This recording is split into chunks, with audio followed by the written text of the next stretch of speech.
The rain hammered against the grimy window pane of my tiny damp flat in South London, mirroring the relentless storm raging inside me. London, a city that once promised glittering opportunities, now felt like a suffocating cage. My reflection stared back, gaunt, hollow-eyed, a ghost of the woman I once was. Frank, my ex-husband, had left me with nothing but a mountain of debt and the bitter taste of betrayal. He'd taken everything, my thriving architectural practice, my savings, even the hope I'd so carefully nurtured for a future brimming with possibility. He'd left me alone, vulnerable, and utterly broken. My son Leo was my anchor, my 14-year-old lifeline in this turbulent sea of despair. He was a quiet boy, a bookworm with eyes that held a surprising depth of understanding, a stark contrast to the shallowness of the man who'd shattered my world. He watched me silently, his brow furrowed with a worry that felt far too heavy for his young shoulders.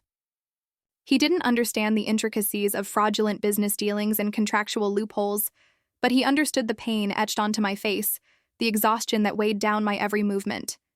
He understood the silence that had become my constant companion. Theodore and Archibald, my two closest friends, were trying their best. Theodore, a boisterous artist with a heart of gold, brought over lukewarm tea and badly drawn cartoons to try and coax a smile. Archibald, a pragmatic lawyer, was tirelessly battling Frank's legal team, a David versus Goliath struggle against a formidable opponent with seemingly endless resources. But their efforts felt like tiny sparks in the vast darkness that enveloped me. I felt the crushing weight of societal expectations, the unspoken pressure to be strong, to bounce back, to somehow magically erase the devastation and reclaim my life. It felt impossible. I was drowning. The weight of failure, the sting of betrayal, the crushing loneliness, it all threatened to consume me. I'd spent weeks curled in a fetal position on my threadbare sofa, the rain a constant, mournful soundtrack to my despair. I'd lost my career, my home, my savings, my dignity, and almost my hope. I was a failure, a woman who had let her ambitions, her family, and herself down. I was a woman who had lost everything. Or so I thought, until Leo spoke. Before we continue, don't forget to like this audio and subscribe to the channel by clicking the icon in the bottom right corner of your screen, and tell me in the comments, where are you listening from, and what are you doing while listening? I love knowing who I'm sharing this moment with. Now let's continue with the story one evening. After another fruitless day spent battling paperwork and creditors, I collapsed onto the sofa, the tears finally breaking free. Leo, who had been quietly studying at the kitchen table, walked in. He didn't speak, didn't try to comfort me in the usual ways. He simply sat beside me, his small hand resting on mine. The silence stretched, punctuated only by the rhythmic drumming of the rain. Then he spoke, his voice barely a whisper. "Mum," he said, his gaze steady and unwavering, "you're stronger than you think." Those words, so simple, so unassuming, were a thunderbolt. They shattered the fragile cage of self-doubt I'd constructed around myself. They ignited a spark, a flicker of defiance in the ashes of my despair. His faith in me, his unwavering belief in my strength was a lifeline, pulling me back from the brink. It wasn't just his words. It was the quiet strength in his eyes, the unwavering trust in his voice. It was the unspoken message that he needed me, that he believed in me, even when I couldn't believe in myself. That night, something shifted within me. The despair didn't vanish, but it lost its paralyzing grip. I started small. I cleaned the flat, a tiny act of rebellion against the chaos that had consumed me. I answered Archibald's calls, listening intently to his updates on the legal battle. I even managed to sketch a few designs, the familiar feel of the pencil in my hand, a soothing balm to my wounded spirit. The act of creation, the process of bringing something beautiful into existence, was a powerful antidote to the bitterness and despair.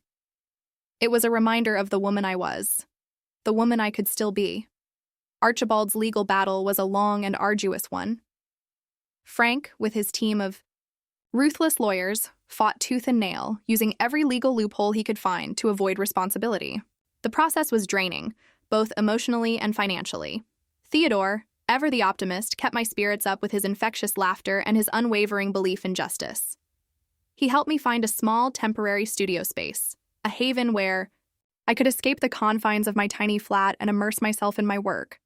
Slowly, painstakingly, I started rebuilding my life. I began taking on small freelance projects, leveraging my years of experience and my innate talent. Word spread through the architectural community, whispers of a talented architect, unjustly wronged, fighting back with grace and determination. I focused on my work, pouring all my energy and frustration into each design, each sketch, each blueprint. It was therapeutic, a way to channel my anger and sorrow into something productive, something beautiful. The turning point came unexpectedly. A renowned developer, impressed by my portfolio and my unwavering spirit, offered me a contract for a high-profile project, a sustainable housing development in East London. It was a chance to prove myself, to show the world, and most importantly, to show Frank that I wasn't broken, that I was stronger, more resilient, more determined than he could ever imagine. The project was challenging, demanding long hours and immense focus, but I thrived under the pressure. The sense of purpose, the feeling of accomplishment fueled me. I poured my heart and soul into the design, creating a space that was not only aesthetically pleasing, but also environmentally conscious and socially responsible. It was a testament to my resilience, my talent, and my unwavering belief in myself. It was a middle finger to Frank and all the injustices I had endured. Leo, throughout this tumultuous period, remained my unwavering support. He helped me with errands, kept me company during long nights in the studio, and listened patiently as I vented my frustrations. He saw my struggles, my doubts, but he never wavered in his belief in me. He was my silent cheerleader, my constant source of strength. He reminded me, through his quiet actions and his unwavering love, that I was worthy of happiness, of success, of a life free from the shadows of the past. The project was a resounding success. The development garnered critical acclaim, winning numerous awards and earning me accolades I never thought possible. It wasn't just a professional triumph. It was a personal victory, a testament to my resilience, my strength, and my unwavering spirit. It was a symbol of my rebirth, my rise from the ashes of despair. The legal battle with Frank finally concluded. Archibald, exhausted but triumphant, secured a favorable settlement, ensuring that I would receive a significant portion of what was rightfully mine. The victory wasn't just about the money, it was about justice, about accountability, about reclaiming my life and my dignity. It was a symbolic closure, a final chapter in a painful but ultimately empowering story. Frank, defeated and disgraced, vanished from my life. He left no trace, no apology, no regret. His absence was a relief, a quiet affirmation that I had moved on, that I had surpassed the pain he had inflicted. My life was no longer defined by his actions, his betrayals, his cruelty. It was defined by my strength, my resilience, and my unwavering love for my son. I bought a beautiful house in a quiet neighborhood, a far cry from the cramped flat in South London. It was a home filled with light, laughter, and the comforting presence of Leo. We celebrated our new beginning with a quiet dinner, a simple meal shared in the warmth of our new home. As I looked at Leo, his face radiant with happiness, I knew that I had not only rebuilt my life, but I had created something even more precious, a future filled with love, hope, and the unwavering belief in the strength of a mother's love. The rain outside had stopped. The sun was shining, and for the first time in a long time, I felt the warmth of its rays on my face, a symbol of the brighter future I had fought so hard to create. I had thought I'd lost it all, but in the end I had found something far more valuable, the unwavering strength within myself, ignited by the simple yet profound words of my son. And that, I knew, was a victory worth celebrating. That evening, as Leo cleared the table, his quiet efficiency a testament to his growing maturity, I felt a profound sense of gratitude. He was no longer just my son. He was my confidant, my partner in crime, my best friend. We talked late into the night, sharing stories and dreams, the comfortable silence between us a testament to the unshakable bond we shared. He spoke of his ambitions to study astrophysics, to explore the mysteries of the universe. His dreams, once overshadowed by my struggles, now shone brightly, reflecting the renewed hope that filled our home. The house itself was a reflection of our new beginning. It wasn't opulent, but it was filled with warmth and light. The walls were adorned with Leo's artwork, his vibrant creations a stark contrast to the muted tones of my past despair. Sunlight streamed through the large windows, illuminating the comfortable living room, a space where laughter and conversation now held sway over the silence of sorrow. The garden, still a work in progress, promised a haven of tranquility, a place where we could escape the hustle and bustle of city life and reconnect with nature. Theodore and Archibald were frequent visitors, their presence a constant reminder of the unwavering support that had sustained me through the darkest hours. Theodore, with his boundless energy and infectious enthusiasm, brought life and laughter into our home. He helped Leo with his science projects, sharing his passion for art and his unwavering belief in the power of creativity. Archibald, ever the pragmatist, offered sage advice and a steady hand, his presence a comforting reassurance that we were safe, secure, and surrounded by love. Their friendship, a lifeline during my darkest moments, had blossomed into something deeper, a bond forged in the crucible of shared adversity. They were more than just friends. They were family. And in their unwavering support, I found a sense of belonging, a feeling of being truly loved and cherished. The future stretched before us, a canvas waiting to be filled with the vibrant colors of our dreams. And for the first time in a long time, I felt ready to paint it. But the piece was fragile. The shadow of Frank, though banished from my life, still lingered. The legal victory had been hard won, but the emotional scars remained. Sleepless nights were still punctuated by flashbacks. The chilling smile on Frank's face as he delivered the news of my financial ruin. The hollow feeling of betrayal that had threatened to consume me. Therapy helped, but the memories clung to me like shadows, whispering doubts and insecurities. I found myself constantly looking over my shoulder, expecting some new blow, some fresh attempt to undermine my hard-won happiness. Then came the anonymous letters. At first, they were innocuous, cryptic messages, seemingly random words and phrases. But gradually, they became more menacing, filled with veiled threats and thinly disguised accusations. They spoke of things only Frank would know, details from our private life, our shared past. They were a chilling reminder that he was still out there, watching, waiting, ready to strike. The fear, once dormant, reawakened with a vengeance, casting a pall over my newfound peace. Leo noticed the change in me. The carefree laughter that had filled our home was replaced by a quiet anxiety, a constant tension that hung heavy in the air. He tried to comfort me, his youthful optimism a fragile shield against the darkness that threatened to engulf me. But his attempts to alleviate my fears only served to highlight the growing chasm between the happiness I craved and the lingering trauma that haunted me. The police were unhelpful, dismissing the letters as harmless pranks, unable or unwilling to see the calculated malice behind the cryptic messages. I was left alone, battling not only the specter of Frank's past actions, but also the growing sense of helplessness and vulnerability. The fight wasn't over. It had simply taken a new, more insidious form. The battle for my peace of mind was far from won. The anxiety manifested physically. My appetite vanished, replaced by a constant knot of tension in my stomach. Sleep became a luxury I could barely afford, haunted by nightmares of Frank's vengeful face. Even the joy I found in my work, once a sanctuary, felt tainted by the ever-present shadow of fear. The vibrant colors of my designs seemed to dull, mirroring the dimming light in my own spirit. I found myself snapping at Leo, my frustration and anxiety spilling over onto him, a guilt that gnawed at me even more fiercely than the fear itself. Archibald, ever practical, suggested hiring a private investigator. Theodore, ever optimistic, insisted on filling our home with music and laughter, trying to drown out the insidious whispers of fear. But their efforts, while deeply appreciated, felt insufficient against the relentless tide of anxiety. The letters continued, escalating in intensity, the threats becoming more explicit, the veiled accusations more pointed.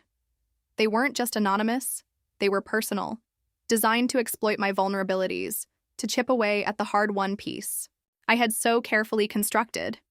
The fear wasn't just for myself, it was for Leo. The thought of him becoming a target, of him being caught in the crossfire of Frank's twisted vendetta, was unbearable. I considered moving, leaving London, starting over somewhere new, somewhere Frank couldn't find us. But the thought of uprooting Leo's life, of disrupting his school, his friends, his routine, felt like another betrayal, another concession to the fear that threatened to consume me. I was trapped, caught in a web of fear and uncertainty, the hard-won victory feeling increasingly fragile, the future once again shrouded in doubt. The fight, I realized, was far from over. It was a battle not just against Frank, but against the insidious power of fear itself. Then, a breakthrough. The private investigator, a grizzled veteran named Detective Inspector Davies, finally uncovered a lead. He traced the letters to a small, obscure printing shop in East London, a place known for its discreet services and its clientele of shadowy figures. The shop owner, a nervous man with shifty eyes, initially denied any knowledge of the letters. But under persistent questioning, he cracked, revealing a regular customer who matched Frank's description. A man who paid in cash, always in a hurry, and always insisted on absolute anonymity. Davies secured a partial fingerprint from one of the envelopes, a faint smudge that provided a crucial piece of evidence. The fingerprint was a match. Frank was back. The news hit me like a physical blow, the relief of finally having concrete evidence tinged with a fresh wave of fear. The anonymous letters had been a psychological torment, but knowing Frank was actively pursuing us, actively trying to reclaim his power, intensified the danger. It wasn't just a game anymore. It was a direct threat. The police, armed with the fingerprint and Davis's report, finally took the threat seriously. They increased patrols around our home, promising increased surveillance and protection. But the promises felt hollow, insufficient against the chilling reality of Frank's return. The fear, once a lurking shadow, had now solidified into a tangible presence, a constant chilling reminder of the danger we were in. The fight had escalated, and I knew, with a sickening certainty, that the battle for my peace of mind, for my son's safety, was far from over. The stakes had just become infinitely higher. The increased police presence offered little comfort. The patrols were sporadic, the officers unfamiliar with our faces, our routines. The feeling of vulnerability persisted, a constant, gnawing anxiety that overshadowed every moment. I installed a sophisticated alarm system, reinforcing the locks, and even considered hiring a security guard. But these measures felt like desperate attempts to barricade myself against an inevitable storm. The fear wasn't just irrational, it was a rational response to a very real threat. Frank was a dangerous man, capable of anything. Leo, despite his attempts to remain strong, was visibly affected. His once bright eyes held a shadow of fear, his cheerful demeanor replaced by a cautious reserve. He was constantly looking over his shoulder, his youthful optimism replaced by a growing sense of unease, the vibrant energy that had once filled. Our home was now muted, replaced by a heavy silence punctuated by the occasional anxious whisper. The fear, I realized, was infecting him, poisoning the very essence of our happiness. The pressure mounted. I found myself constantly checking the locks, scanning the street for unfamiliar faces, jumping at every sudden noise. My work suffered, my once sharp focus blurred by the constant state of hypervigilance. The vibrant designs that had once flowed effortlessly from my pen now felt labored, forced, a reflection of the turmoil within me. Even Theodore and Archibald, with their unwavering support, couldn't fully alleviate the crushing weight of fear that threatened to consume us. The battle for our peace of mind had become a relentless, exhausting struggle, a fight for survival against a relentless, unseen enemy. And I knew, with a chilling certainty, that the worst was yet to come. The worst came in the form of a late-night phone call. A frantic voice, breathless and terrified, on the other end of the line. It was Theodore. Archibald had been attacked. He'd been walking home from a late-night meeting when he was ambushed, beaten, and robbed. He was in hospital, his injuries serious but not life-threatening. The news hit me like a physical blow. The fear that had been a constant companion, now transforming into a paralyzing terror. This wasn't just harassment anymore. It was escalating violence, a deliberate attempt to hurt those closest to me. The police investigation was swift, but frustratingly unproductive. They found no witnesses, no clear leads. The attack seemed random, yet I knew, with a sickening certainty, that it was anything but. It was a message, a chilling warning from Frank, a demonstration of his power, his reach, his willingness to inflict pain on those I loved. The fear for Leo intensified, becoming a suffocating blanket that smothered every happy memory, every hopeful dream. My carefully constructed world, the peace I had fought so hard to achieve, was crumbling around me. The vibrant colors of my life were fading, replaced by a bleak monochrome of fear and uncertainty. The joy I had found in my work, in my home, in my relationship with Leo, was now tainted by a constant, pervasive sense of dread. Sleep was a distant memory, replaced by a state of hypervigilance. My senses constantly on alert, my mind racing with scenarios of what Frank might do next. I was trapped in a nightmare, a relentless cycle of fear and anxiety, with no clear escape in sight. The fight for my family's safety, for our future, had become a desperate, terrifying struggle against an enemy who seemed to be everywhere and nowhere at once. Then came the break-in. It happened late one night while Leo and I were asleep. We were awakened by the piercing shriek of the alarm, the sudden jarring intrusion shattering the fragile peace of our home. I grabbed Leo, pulling him close, my heart pounding in my chest, a primal fear gripping me. We huddled together, terrified, as the sounds of breaking glass and overturned furniture echoed through the house. The police arrived quickly, but by then, the intruders were gone. The house was ransacked, a scene of chaos and destruction. Drawers were pulled out, their contents scattered across the floor. Valuables were missing, but the damage went far beyond material loss. It was the violation, the invasion of our sanctuary that truly stung. The feeling of safety, of security, had been brutally ripped away, leaving behind a gaping hole of vulnerability and fear. The police investigation yielded nothing. No witnesses, no fingerprints, no clear leads. The intruders were professionals, efficient and clean. They left no trace, except for the lingering scent of fear and the chilling reminder that Frank's reach extended far beyond the anonymous letters and the attack on Archibald.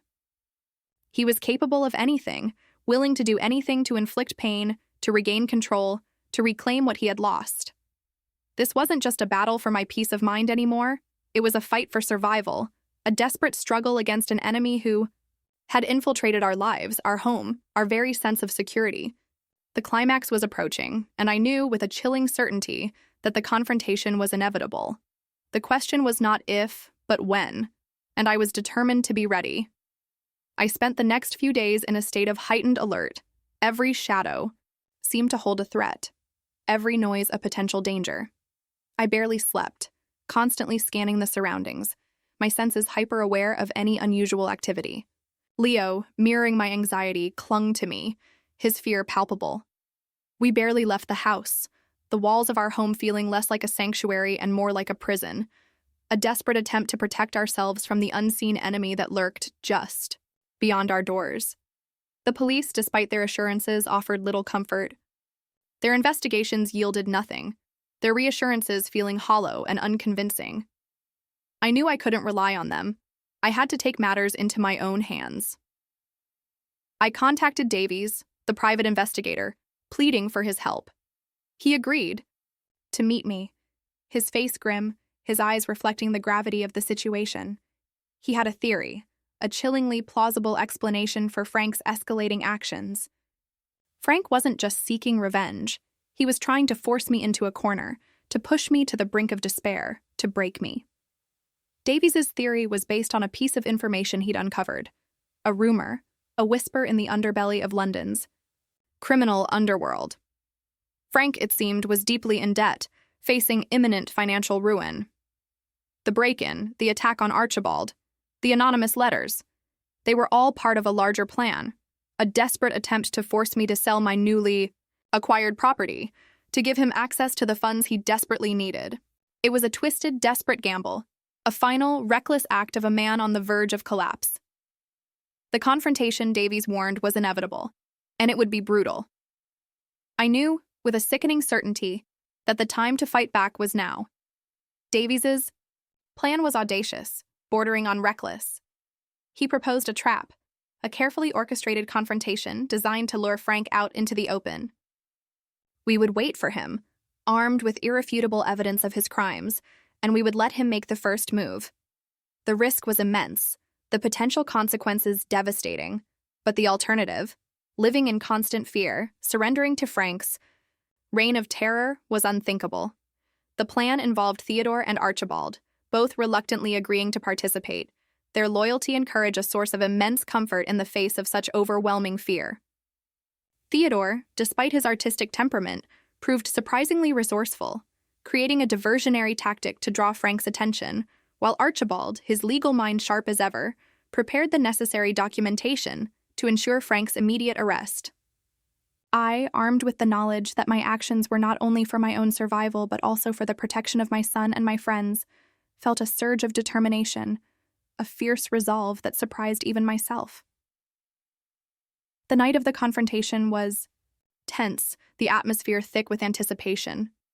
We waited, hidden in the shadows, our hearts pounding in unison. The hours crawled by, each tick of the clock echoing the relentless beat of fear in my chest. Then, he arrived. Frank. His face, pale and drawn, his eyes filled with a desperate, crazed intensity. He was alone, his confidence replaced by a palpable sense of desperation, his usual arrogance replaced by a chilling vulnerability. He was a cornered animal, and he was about to make his final, fatal mistake. The game was on. The climax had arrived.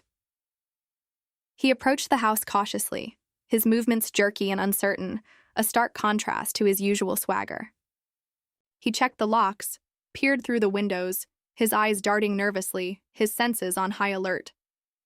Then he slipped inside, his movements swift and silent, the practiced ease of a seasoned criminal betraying his outward nervousness.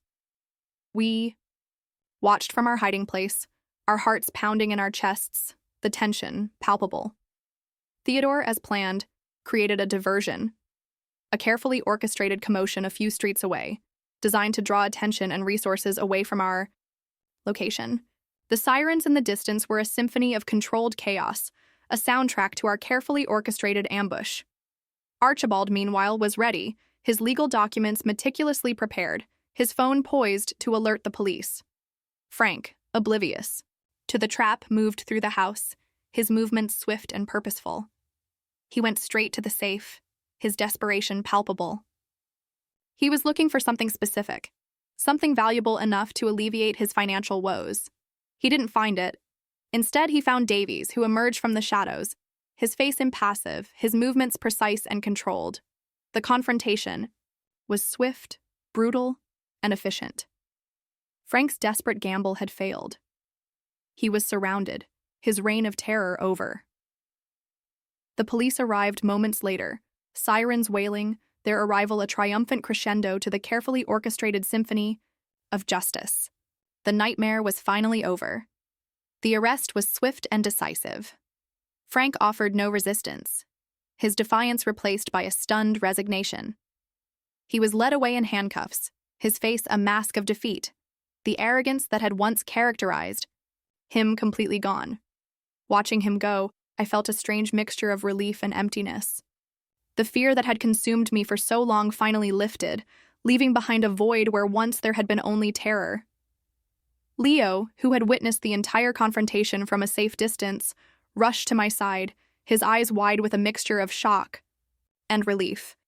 He threw his arms around me, his embrace a comforting reassurance that we were safe, that the nightmare was finally over. The relief was immense, a wave of emotion that washed over me, leaving me weak and trembling. Theodore and Archibald emerged from their hiding places, their faces etched with exhaustion, but their eyes shining with triumph. They embraced, their relief palpable, their shared victory a testament to their unwavering loyalty and courage. The sirens faded into the distance, replaced by the quiet hum of relief that settled over our home. The house, Once a scene of chaos and destruction, now felt like a sanctuary, a place of safety and security.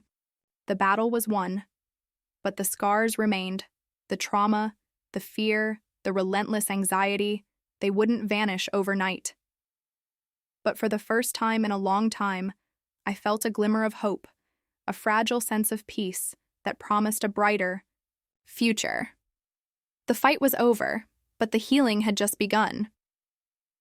The following weeks were a blur of police interviews, legal proceedings, and the slow, painstaking process of rebuilding our lives. Frank's trial was swift and decisive. The evidence, meticulously gathered by Davies and presented by Archibald, was overwhelming. Frank was found guilty on all charges, sentenced to a lengthy prison term. Justice, though long delayed, had finally been served. The healing process was gradual, a slow but steady journey back to normalcy. Therapy helped, providing a safe space to process the trauma, to confront the lingering fear and anxiety. Leo, with his unwavering resilience, was a constant source of strength. His presence a comforting anchor in the turbulent sea of my emotions. Theodore and Archibald, ever supportive, remained by my side, their friendship a beacon of hope in the darkness. We slowly began to reclaim our lives. The house was repaired, the damage meticulously undone, the lingering scent of fear replaced by the comforting aroma of freshly brewed coffee and home-cooked meals. The vibrant colors returned to my designs, the creative energy that had been stifled by fear now flowing freely once more. The laughter returned to our home, filling the rooms with warmth and light, a testament to our resilience, our strength, and our unwavering belief in the power of love and family. The scars remained, a reminder of the battle we had fought and won, but they were fading, replaced by the vibrant hues of a brighter future. The nightmare was truly over. One evening, as the sun cast long shadows across our garden, Leo and I sat on the patio, sipping tea and watching the sunset. The air was filled with the scent of honeysuckle and the gentle hum of bees. It was a scene of idyllic peace, a stark contrast to the turmoil of the past months. Leo, his face relaxed and happy, spoke of his future plans, his voice filled with a newfound confidence. He was thriving, his academic performance improving, his youthful optimism restored. I looked at him, my heart swelling with pride and gratitude. He had witnessed the worst of me, the vulnerability, the fear, the despair. He had seen me at my weakest, yet he had never wavered in his belief in me. His unwavering faith, his quiet strength, had been my lifeline, pulling me back from the brink of despair. He was my inspiration, my motivation, my reason for fighting back. That evening, as the last rays of sunlight faded, I realized that the battle had not only been won, but it had transformed me. I was stronger, more resilient, more determined than ever before. The trauma had left its mark, but it had also forged within me a strength I never knew I possessed. I had faced my darkest fears, confronted my most vulnerable emotions, and emerged victorious. I had not only rebuilt my life, but I had become a better version of myself. And as I looked at Leo, his face radiant with happiness, I knew that we had not only survived, but we had thrived. We had emerged from the ashes, stronger and more united than ever before. The future stretched before us, bright and full of promise. And for the first time in a long time, I felt truly, deeply happy.